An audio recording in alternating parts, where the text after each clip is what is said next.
हाँ तो भाई, क्या हाल है आप सभी के? चलिए अच्छी बात है। तो आज जो हम बात करने वाले हैं वो मानव शरीर से जुड़े एक बहुत ही महत्वपूर्ण क्रिया जिसको हम पाचन कहते हैं। क्या कहते हैं भैया? पाचन। तो हम जो बात करेंगे, दिखाई दे रहा है क्या आपको?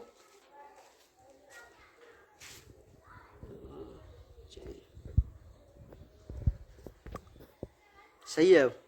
देखिए, आज जो हम मुख्य रूप से बात कर रहे हैं वो अपने बहुत ही महत्वपूर्ण घटना क्रिया जिसको हम कह के चलते हैं पाचन, और इंग्लिश में बोलते हैं डाइजेशन। ठीक है। तो आज हम अध्ययन करेंगे कि आखिर पाचन क्या चीज होती है। थोड़ी बेसिक नॉलेज आज हम डाइजेशन के बारे में जानने की कोशिश करेंगे। ठीक है। तो देखिए, सबसे पहले मैं इसकी डेफिनेशन बता दूं आपको कि भोजन के जटिल पदार्थों को एंजाइम की सहायता से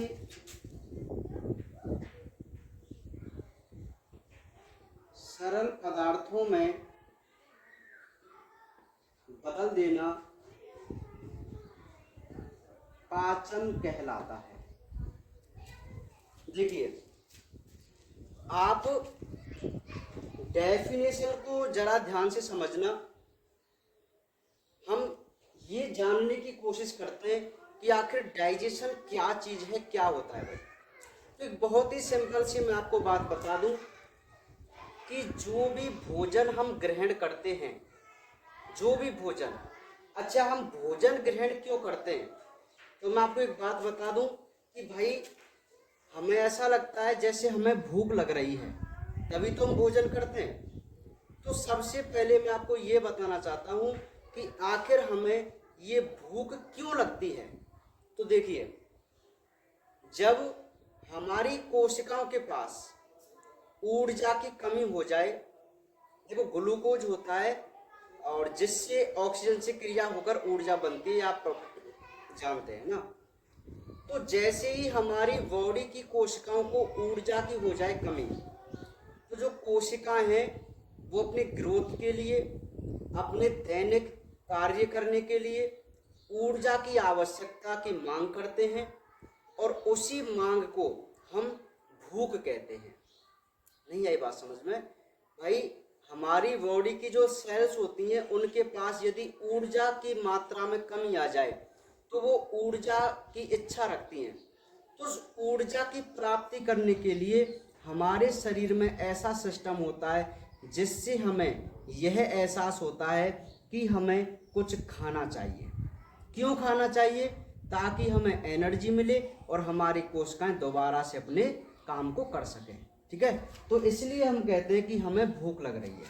समझ में आ गई बात?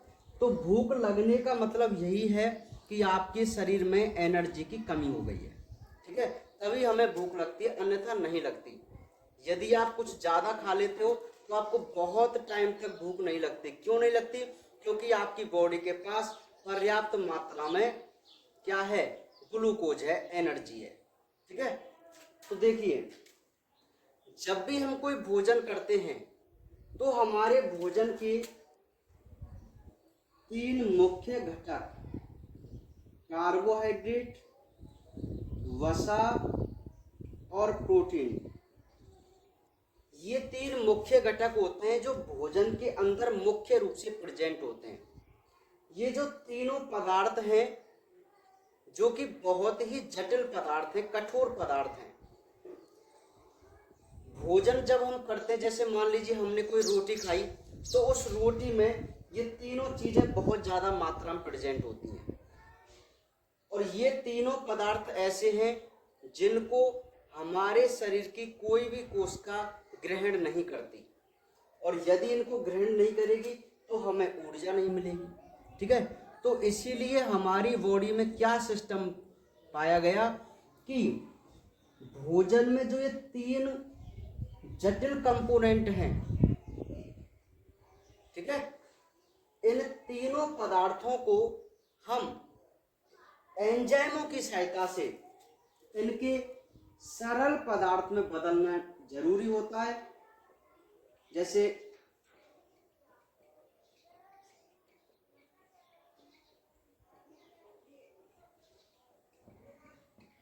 देखो, ये जो कार्बोहाइड्रेट है उसको पाचक एंजाइमों के सहायता से हम लास्ट में ग्लूकोज में बदलते हैं, वसा को वसीय अम्ल और ग्लिसरॉल में बदलते हैं, और प्रोटीन को अमीनो अम्ल में बदल देते हैं।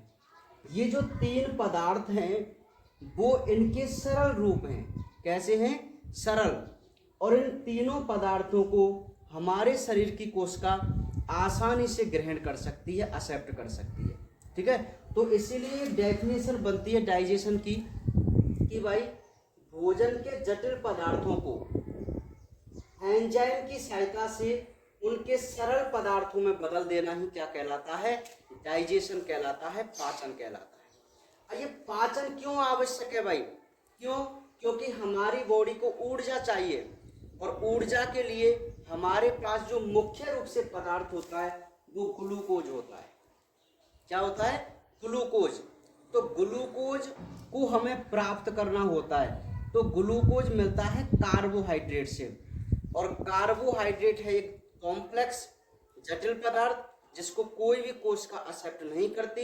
इसीलिए सर्वप्रथम उसे एंजाइमों की सहायता से तोड़ा जाता है और फिर उसको बदला जाता है उसके सरल रूप में, जिससे हमें ऊर्जा मिले। ठीक है, और यदि हमारे पास एनर्जी नहीं होगी तो हम कोई कार्य नहीं कर सकते, और मतलब बोलने में दिक्कत आती है, चल नहीं सकते। अरे भाई आप खुद देख लीजिए, आपके पास कमजोरी होती है तो क्या होता है?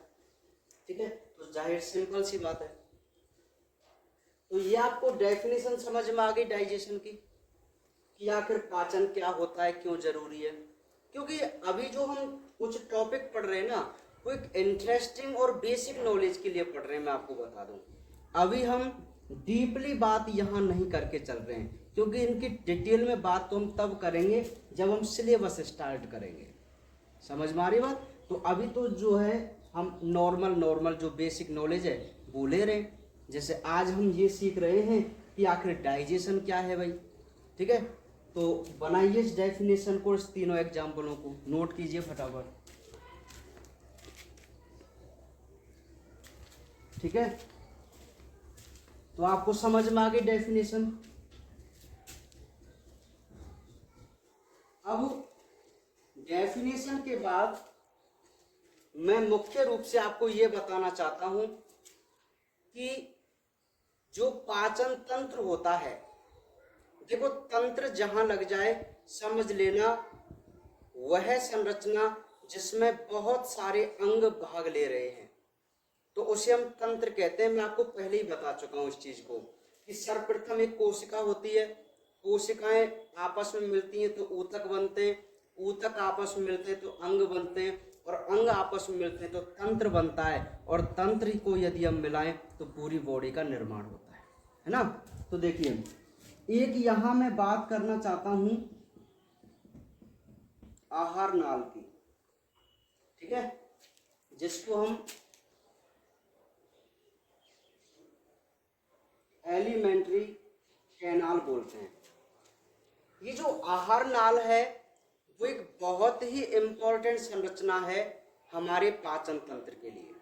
ठीक है, देखो एक सिंपल सी बात आप समझना कि हमारी बॉडी के अंदर डाइजेशन की जो प्रक्रिया होती है वो पूरी आहार नाल में होती है। मतलब पाचन तंत्र में जो मुख्य रूप से भाग लेती है वो एलिमेंट्री कैनाल या आहार नाल होती है। ठीक है, तो इसके बारे में हम थोड़ा सा जानने की कोशिश करेंगे।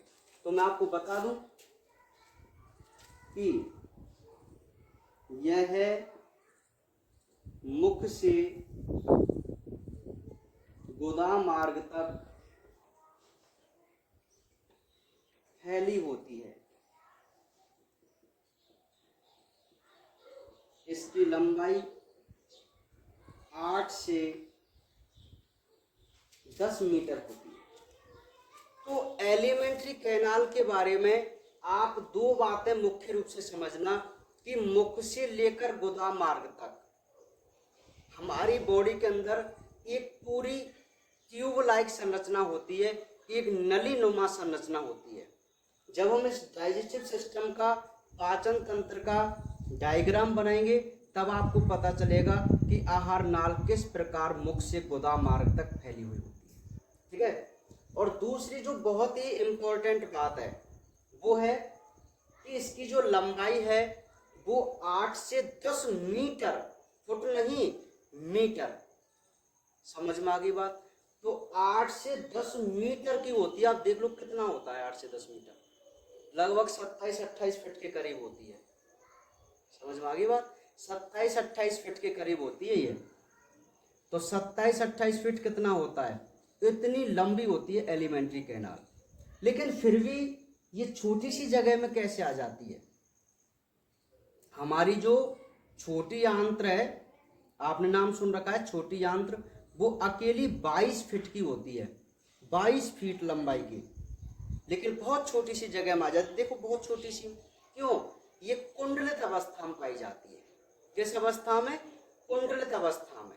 यदि हम इसको पूरी को ऐसे फैलाएं तो ये लगभग 8 से 10 मीटर लंबी हो जाती है। समझ में आ गई बात। तो आप इसकी लंबाई याद रखना। अब हम नेक्स्ट ये बात करते हैं कि हमारी जो पाचन तंत्र है, आहार नाल है, उसमें या एलिमेंट्री कैनाल का निर्माण कौन कौन से अंग करते हैं। ठीक है। या आप ये जान के चलना कि पाचन तंत्र में भाग लेने वाले अंग कौन कौन से हैं। तो मैं आपको बता दूं, यहाँ 2 प्रकार के अंग हैं। एक तो है मुख्य अंग और दूसरा है सहायक ग्रंथि। ठीक है। तो मुख्य अंग कौन कौन से, देखिए सबसे पहला है मुख, ठीक है, फिर है ग्रसनी, नेक्स्ट है ग्रसिका, आमाशय, ठीक है, छोटी आंत्र, बड़ी आंत्र और मलाशय। तो ये जो आपको दिखाई दे रहे हैं वो तो है मुख्य अंग। और जो हमारी सहायक ग्रंथि है वो है 3। सबसे पहली है लार ग्रंथि, दूसरी है यकृत और थर्ड है अग्नाशय। ठीक है। तो इस बात को आप मुख्य रूप से याद करके चलना कि भाई हमारे पाचन तंत्र में, क्योंकि मैं आपको पहले ही बता चुका हूं, यदि शब्द तंत्र लग जाए तो समझ लेना बहुत सारे अंग उसमें भाग ले रहे हैं। ठीक है। तो हमें अब ये भी जानना है कि आखिर जो पाचन तंत्र है उसमें कौन कौन से अंग भाग लेते हैं। तो मैं आपको बता दूं, उसमें 2 प्रकार के अंग भाग लेते हैं। एक तो होते हैं मुख्य अंग और एक होते हैं सहायक ग्रंथियां। ठीक है। तो मुख्य अंग कौन कौन से भाई, सबसे पहला है मुख, फिर है ग्रसनी, फिर है ग्रसिका, फिर है आमाशय, नेक्स्ट है छोटी आंत्र, बड़ी आंत्र और मलाशय। ये जो है वो है हमारे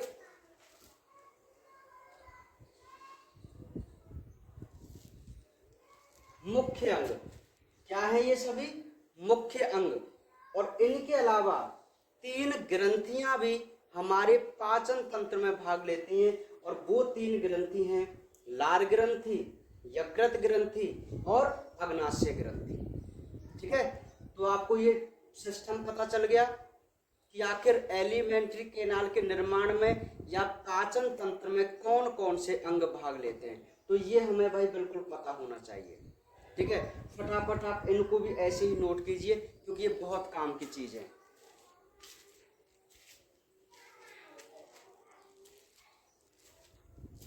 ठीक है। देखिए अब हमारा जो नेक्स्ट काम है और वो है, या मैं कहूं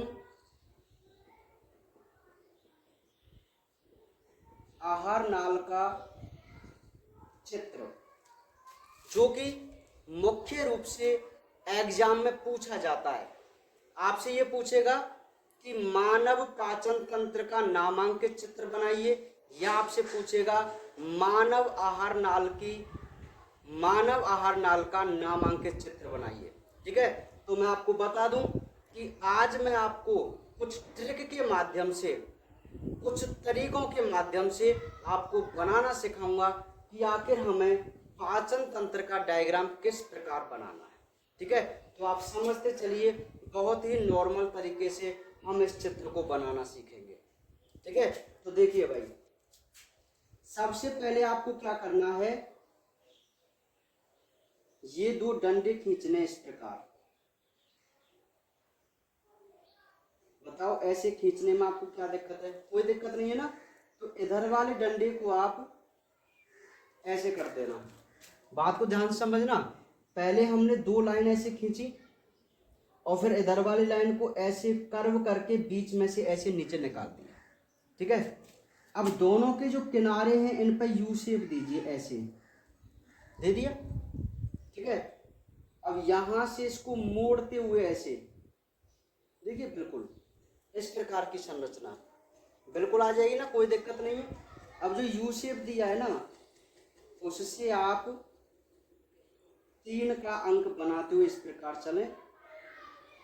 देखिए, बहुत ही इजी तरीके से हम अपने डाइजेस्टिव सिस्टम के चित्र को बना रहे हैं।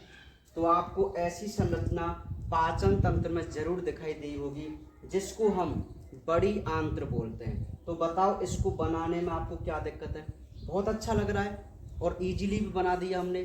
तो सबसे पहले आपको ये संरचना बनानी है। ठीक है, अब आप क्या करेंगे, अब आपको बिल्कुल 2 लाइन इस प्रकार खींचनी है। ठीक है, ऐसे खींच लेंगे, कोई दिक्कत वाली बात नहीं है ना। अब बिल्कुल इसके सेंटर में 2 लाइन और खींचिए, बहुत छोटी वाली, ऐसे खींचनी बिल्कुल सेंटर में। देखो, बहुत इजीली हम समझ रहे हैं। सबसे पहले हमने ये 2 लाइन खींची, इसको हमने ऐसे कर दिया, इसको इस प्रकार मोड़ दिया, यू शेप दे के 3 का अंक बनाते हुए चले। ठीक है, अब दोनों इस साइडों में 2 लाइन खींच दी सीधी, है ना। अब बीच में हमें 2 लाइन और खींच दी छोटी सी। अब देखना, यहाँ पे ध्यान देना, जो इधर वाली लाइन है उस पे यू बनाया, यू बना दिया उधर वाली लाइन पे, और इस यू से अब मैं एस बनाता हूं, ऐसे। नहीं आई बात समझ में? पहले मैंने यू बनाया था और इस यू को या तो मैं एस बोल, या मैं कह सकता हूं एक 2 का अंक बनाना है। तो बताओ, बनाया नहीं बनाया? ठीक है, अब इससे आपको जोड़ देना है जो बड़ी आंत्र आपने बनाई। देखो, ये इसी प्रकार कर सकते हैं ना ऐसे। अब यहां से आप इसको कितना भी कुंडलित करके ऐसे ऐसे ऐसे करके और यहां जोड़ देना इस प्रकार। तो एक लाइन की बात हो गई पूरी। अब जो इधर सेकंड लाइन है इधर वाली, इससे क्या करना है आपको कि यहां से ऐसे, देखो बिल्कुल इस प्रकार। यदि आप इसको ऐसे ले जाएंगे, ऐसे करेंगे तो बहुत बेकार सा चित्र लगेगा, है ना। हमें यहीं से इसको घुमा कर और इसको डबल लाइन करना है, डबल, बिल्कुल ऐसे डबल। ठीक है, समझ में आ गई बात? तो यहां तक बताओ, आपको बनाने में क्या दिक्कत है? और ये हमारी अब अलग से ही संरचना दिखाई दे रही है, जिसको हम आमाशय बोलेंगे। ठीक है, अब इस बीच में जो गैप है, यहां हमें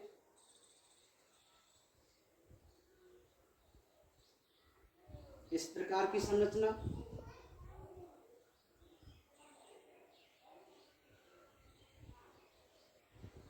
बिल्कुल एक पत्ती जैसी संरचना, ऐसी। ठीक है, ये हमारा हो जाएगा क्या? अग्नाशय। क्या हो जाएगा?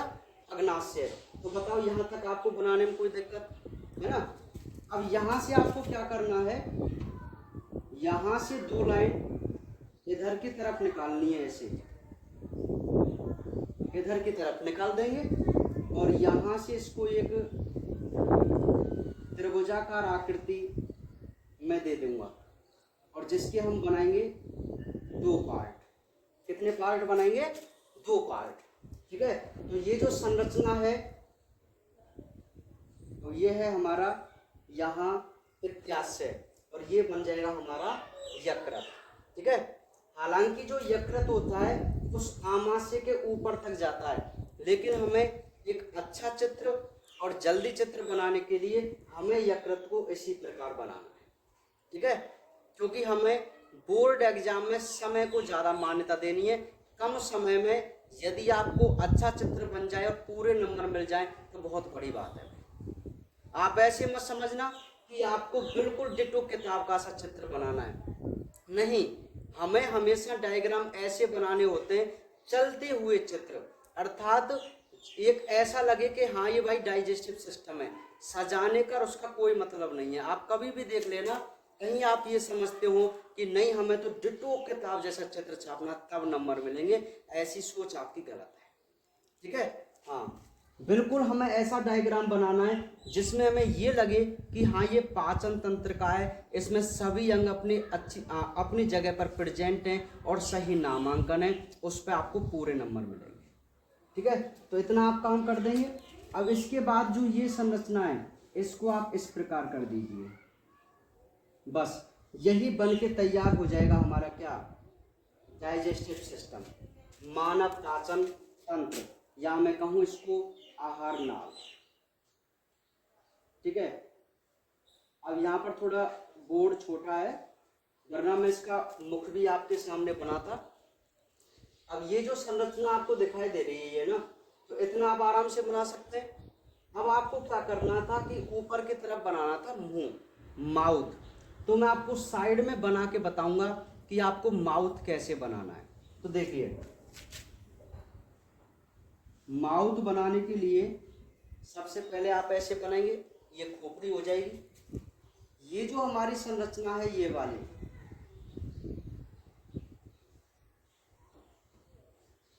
उसको ऐसे बनाना है।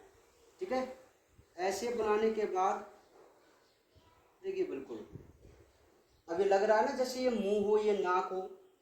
ठीक है, हाँ लग रहा है ना।